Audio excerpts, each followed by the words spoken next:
ঈদের আগের দিনও রাজধানী ছাড়ছেন নগরবাসী, স্বাচ্ছন্দ্য চলাচলে বৃষ্টির বাঁকড়া।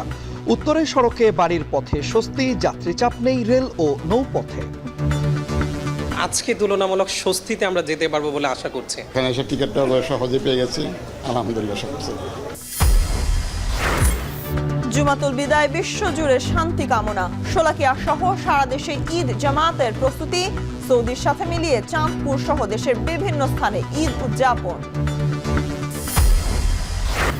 সৌদিতে ক্ষেপণাস্ত্র হামলায় নিহত মোশাররফের মরদেহ দেশে। সন্ধ্যায় বাহরাইন থেকে ফিরবেন 282 প্রবাসী। রাতে ইরান থেকে আসবে আটকে পড়া শতাধিক।